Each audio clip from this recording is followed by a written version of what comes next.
This comes from us from Matt. The Wild signings. Bit of a random signing, but the Wild locked up some oldies. What do you think of these deals? Kind of weird given their ages, but I think there's some value in both. So, Minnesota Wild obviously re-signed both Matt Zuccarello and Marcus Foligno. I'm going to talk about the deal that I really like first and then kind of dive into the one that I don't think is that good. Matt Zuccarello, 2 years at $4.125 million. That's a great deal. There's definitely some risk involved in it, but when you look at Matt Zuccarello over the last 3 years, he's been basically point per game over the last 3 years. He has 181 points in 190 games over the last 3 years playing on Kirill Kaprizov's line. So you look at that, you get him for $4.125 million. And yes, that deal doesn't kick in till he's 37 years old. There is some risk that maybe he falls off this year, but even at $4.125 million, you don't need him to be even like the player that he's been the past 3 years, a first liner, 70 to 80 point pace. You don't need him that. So they're kind of assuming that he will fall off to a degree this year and only be maybe a 65 point guy. And then once that extension kicks in, as long as he's a 50 to 55 even point guy for those 2 years, $4.125 million is basically nothing. That's what you give good third liners, low end second liners.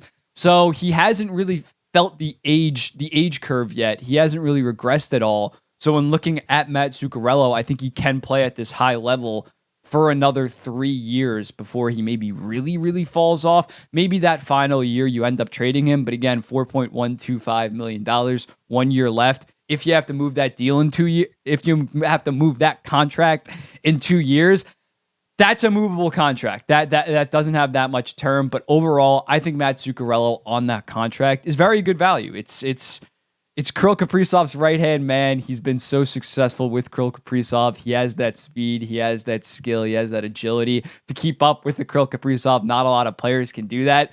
And them on a line together have been one of the best, most underrated lines in hockey. Him, Ryan Hartman as their center, and Kirill Kaprizov has been fantastic for the Minnesota Wild. And I expect, especially playing with Kirill Kaprizov during that contract, he's not going to fall off drastically. But on the flip side of that, there's also the Marcus Foligno deal. The Marcus Foligno deal is 4 years, $4 million for Marcus Foligno. And if you don't know Marcus Foligno, he is 32 years old right now. 3 years ago, 26 points in 39 games in that COVID-shortened year. He was very good. He was effective. He was like Selke level defense. That was when he was 30. Last year, or 2 years ago, 42 points in 74 games. Still 23 goals. Still a very good middle sixer, second liner. And then this year, 7 goals and 14 points, or 14 assists for 21 points in 74 games. He's already, compared to Zuccarello, who hasn't really felt the age curve at all, Marcus Foligno has been on a 3-year downward trajectory, and then you give him this 4-year, $4 million deal. Yes, he is 4 years younger than Zuccarello, but yes, one has been rapidly regressing. The other one did have a down year, but a down year compared to 79 points in 70 games. He was only 68 points in 79 games this year. That is a massive difference. So when looking at Marcus Foligno, I think this deal is pretty troublesome. You look at his advanced analytics, it backs up. Maybe I think he will bounce back defensively this year because he has been so elite defensively in previous years. But that offense and that finishing just isn't there anymore. And for a guy like Marcus Foligno that's been pretty heavily in the bottom six the last 2 years, I don't think he's going to get elevated and be able to justify that $4 million.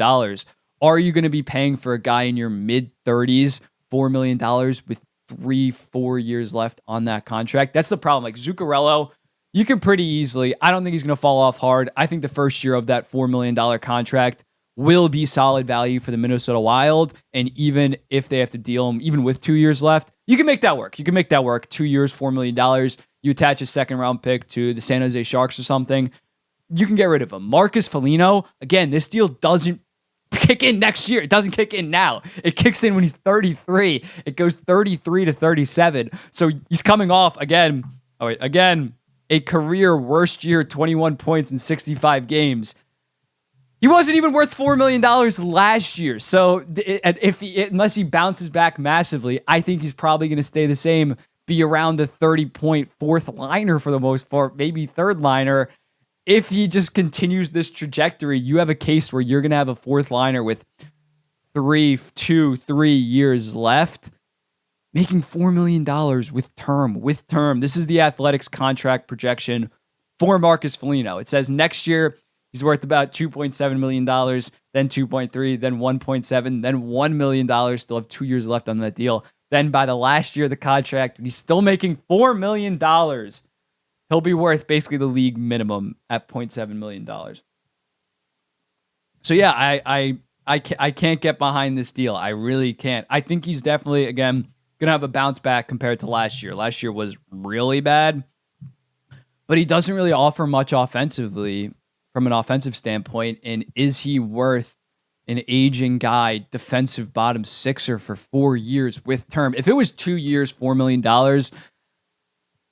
I could kind of see where they're coming from. I'd probably still not like it, but I could at least see, yeah, he won't fall off a cliff. When you're talking 4 years, he's going to be getting paid still in 5 years from now. That's really risky, and especially with a team that, when these contracts kick in 2024, 2025, they're still going to have $14 million of dead cap from the Parisi and Suter deals. So I thought they were like getting out of all that bad money, but then they're just plunging themselves almost into a $1 to $2 million deficit, at least over the next 3-4 years with this Marcus Foligno deal. It's very confusing, in my opinion. I was a big Billy G guy. I think the Zuccarello deal is a very good deal, but this deal is kind of scaring me for the Minnesota Wild if they're willing to lock up these old guys. I thought they were smart in buying out Parisi and Suter just because they had so much term left on their deal, but this kind of seems like a step back to go, yeah, we bought out our old washed up guys, but Marcus Foligno, get this 4-year, $4 million bag from us real quick. I don't see the vision on this one. Again, I think Billy G has been very good as a general manager, but this one seems not optimal for the Minnesota Wild.